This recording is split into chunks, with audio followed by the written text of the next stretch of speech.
Well, I don't know. We still can't finish. Did you think we realistically were going to make that 2-point play? I don't know. Maybe I'm a snake bit. Fingers and toes crossed. No, we're going for it. We're going to be aggressive. But I was like, whoa, we made it? I'd have been like, no, that's outstanding. Well, what a comeback. And like Coach Rizzi said, it truly was a tale of two halves. The first half was embarrassing. I mean, we didn't even look like, especially offensively, did we look like an NFL team? I mean, no, it was worse than preseason action. It felt like no, it looked like Jake Haener. It's like we're trying to play the junior varsity player. No, he might have to go to UFL. JV Jake. I mean, Coach Rizzi wouldn't be like this, but Sean Payton would have been okay. I've seen enough. We're going in a different direction.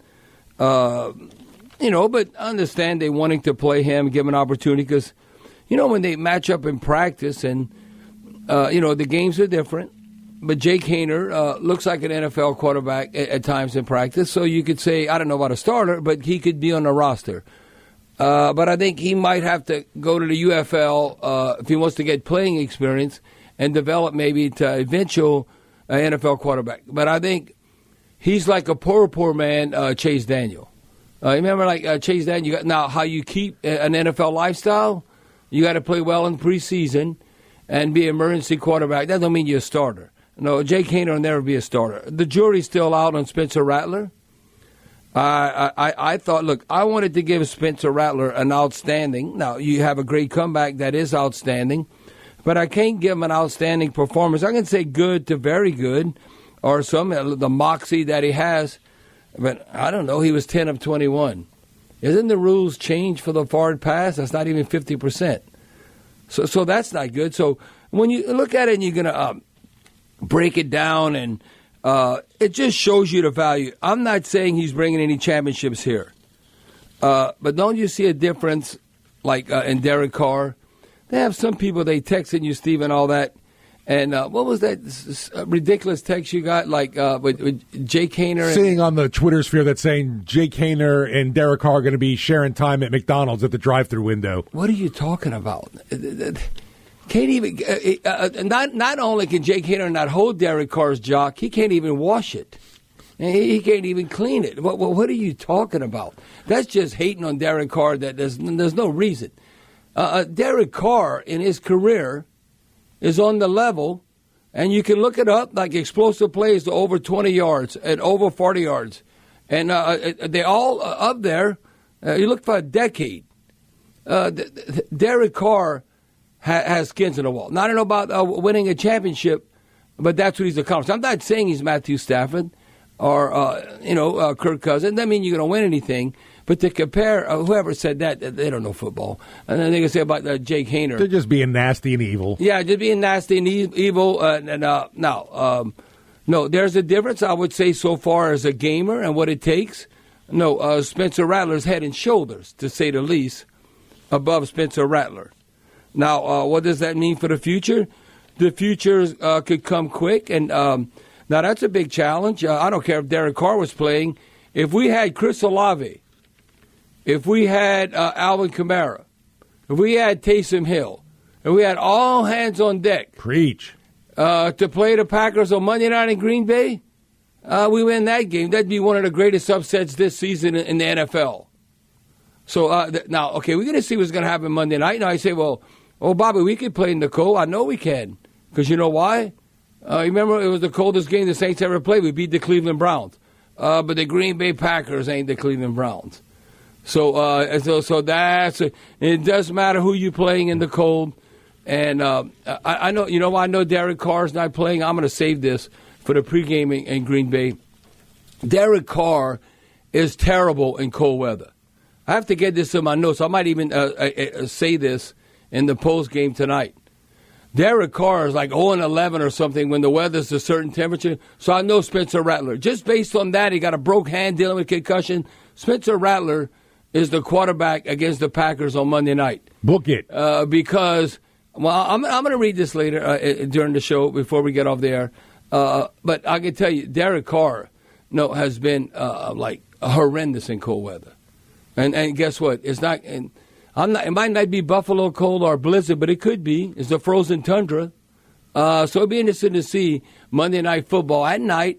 The sun's not even out. So damn it, you up north, if the sun ain't out, it's going to be cold. So that'll be interesting. But, it got to the point where we were kind of joking, with Jake Haener. I don't even know how you describe that first half. It was like some people probably said, man, I want a refund. So what am I doing at this game right now? I want a refund. Again, I don't know if I've ever witnessed this ineptitude as far as we had 2 first downs. We were 1 of 6 on third down. We had a total net yards of 38. This sounds like a 5th grade game or something. And we had 20 offensive plays. Jake Haener was 4 of 10. He had an interception, quarterback rating of 16. We talk about being overwhelmed and, the tsunami, and then say like, oh, well, you might have to go play in the UFL or something and develop some. But, we were joking. I remember we were practicing against the Patriots and all that, and we had a media game. Now, I said, they said, oh, Bobby, you want to play? I go, y'all don't. Well, I don't need to play. We got Sean Fazant. Sean Fazant's one outstanding flag football quarterback. Well, I'm like saying, that's Scott Zolak. He was like representing the Patriots media, and then he's throwing a bunch of picks and all that. So we crushed him. They said, oh, man, we crushed New England Patriots. But the reason why I was saying that, because Sean Fazant was more efficient than Jake Haener right now. Just more confident what he was doing. But like I said, tale of 2 halves. You look at that. The Saints did give up. You got to give them a lot of credit. I did say I didn't think the Saints would win. But this is a backdoor cover. Charlie doesn't like that. I said, take the Saints into 7.5 points. Because I just know it's the NFL. Well, 20-19. Now, you know what else? And this is very discouraging. And we make the 2-point play. We win when scoring defense. We give up 20 points or less this season, and that's our only wins. We were 5-1. If you'd have told me before the game that Jane Daniels and Washington, the Commanders, they're only going to score 20 points, say, yeah, we got a great chance. We're going to win that game. I think we're going to win. Well, now we're 5-2. I would have taken that. Coach Rizzi would have taken that. Man, Washington, now it didn't look like that in the first half. I said, no, they're going to be in the 30s. But no, our defense, boy, speaking of the defense, you got to give a lot of credit. I'm going to tell you what, DeMario Davis and Cam Jordan, they played like they were young. DeMario Davis, 14 total tackles, showing a lot of passion and emotion, 9 unassisted, a sack, 2 tackles for a loss. Cam Jordan, 2 sacks, 2 quarterback hurries, 2 tackles for a loss. Carl Granderson had a sack, quarterback hurry, and a tackle for loss. Now, Jane Daniels, we sacked him 8 times. But it didn't seem like 8 sacks. When you run around and you get like 0 yards, that's not. I'm talking about legit right, sack. That should be just a gain of 0, not a sack. Yeah. We had legit 5 or 6 sacks. Correct. And so to me, that was impressive. Because coming into the game, I would say we got to be, if we getting after the opposing quarterback, you got to be at high 40s or low 50s to be amongst the best in the NFL. Well, we had only 29 sacks coming into this game. Well, today we had 8. So I'd say 5 or 6 was definitely a legit sack total against a quarterback like Daniels. Now, the one run, when he looked as smooth as silk, I thought on this play, the LSU Fighting Tiger, Jane Daniels, was playing the Florida Gators. It was a 124-yard run. He was like Houdini. And then Holly was weaving and going. I go, man, he looks smooth as silk on that play. So I was definitely impressed with that. Staying with the defensive side, 2 players that I think is a better pro right now. Now, you can't give up on a rookie or, how you're trying to develop, but you look where you drafted. Where was Ugo Amadi drafted? Charlie, was he a free agent or something? I want to know where Ugo Amadi was drafted out of Oregon. He's from Nashville, Tennessee. He went to University of Oregon. He probably got a little name, image, and likeness before he even had that. Fourth rounder in 2019, Charlie, let me know. Well, he played like where Kool-Aid was drafted to me. Kool-Aid gets picked on. Kool-Aid right now has not impressed me. Now, it's only his first year. But to say that Kool-Aid is going to be like Paulson Adebo or Lattimore, I'd say slow your roll. Not so fast. But Ugo Amadi, I was impressed with him. And his maturity as a pro and how he's getting better. He was third in tackles. He had 7 total tackles. He had a sack. He had a quarterback hurry, a tackle for loss, a pass defended. So I give props out to Ugo Amadi. Now, you're always motivated to play your old team, whatever. But let me see. What did Lattimore do? Did they even call Lattimore's name? It seemed like he was chilling out there. I don't even think Lattimore made the stat sheet. And he was out there. I saw number 23, right? Yeah, correct. No stats at all. No tackle, not even an assist. Well, maybe we were afraid. We didn't go at him. And I don't know. Well, that's a pro when you don't even have to take a shower after the game. You play in a game, and I'm like, I don't, I know what I have to do to stay involved. But, no, Washington is counting on Lattimore down the road definitely to be, if they're going to do anything and upset people, they're counting on Lattimore. But when you look at, like, you playing your old team, that's why I brought this up with Lattimore and the Saints. And then Chase Young. I thought Chase Young played with a lot of passion. He ended up having 3 total tackles that were unassisted, 2 sacks, 2 quarterback hurries, 2 tackles for a loss. Now, he's been dialing up them pressures of late. Yeah, no, he's like number 4 in the whole NFL when you look at quarterback hurries, quarterback pressures. I can elaborate on that a little more later. But, well, how you compensate him. What are you going to pay a guy like a Chase Young? Because I think he's proven, what I like about Chase Young, and that hadn't been the case before with Davenport or with Peyton Turner. I don't know, does Chase Young play all the time for the Saints? I mean, you might have had past injuries when he was at Washington, and then he went to the 49ers. But you know how he has to be ready for every game, and that's all he's compensated? Chase Young's been outstanding. He's been available so you can hold him accountable. Now, looking at how the game unfolded, go back to overall with the team, and it was terrible in the first half. Again, like third down. Third down, they were 6 of 9, 67%. That's terrible. We were 1 of 6, 17%. And then we didn't do any better even in the second half. We were 3 of 11, 27%. We have not been good offensively on third down. So, and they were 9 of 17, 53% when the game finished. That would be leading the NFL basically. But like I said, the first half they were unbelievable. Well, that's why they had time of possession. It was 2-1. It was more than 2-1. They had the ball basically 41 minutes, and we had it 19 minutes. The whole game. So that was because we were so far behind in that first half. Now, I'm encouraged by this because I thought they would have ran the ball better against us because we were giving up 5 yards a pop. They only got 3.9 yards total.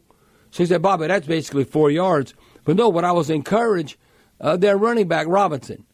He had over 100 yards last week. Well, they ran him. He had 21 attempts, 65 yards, only a 3.1 average. So better than we've been giving up 5 yards a pop. We average 4.3.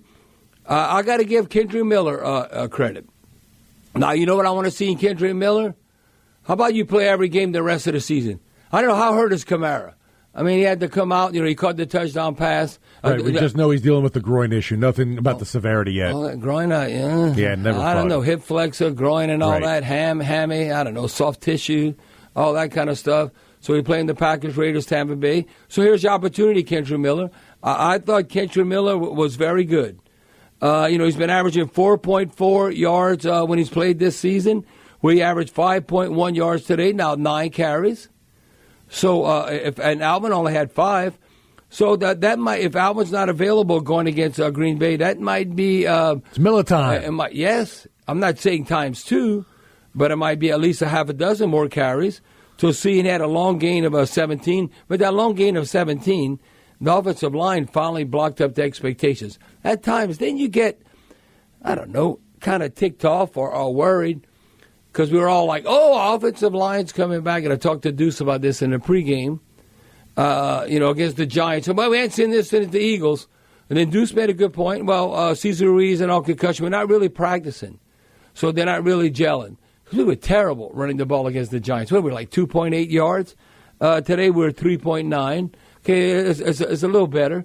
But the point being, where we need our offensive line more to be winning in the trenches, so they were better than they were against the Giants. Okay, what are they going to do against Green Bay? And that's across the board. Because at times when I looked at it, like pressure, I don't care who was back there. It's not like we can necessarily make a sandwich back there. That I don't. And it could be Derek Carr, it could be Jake Haener, it could be Spencer Rattler. If you look at the Commanders, them having 3 sacks. I'm looking at Payne, Armstrong, Chin, who end up getting a sack. I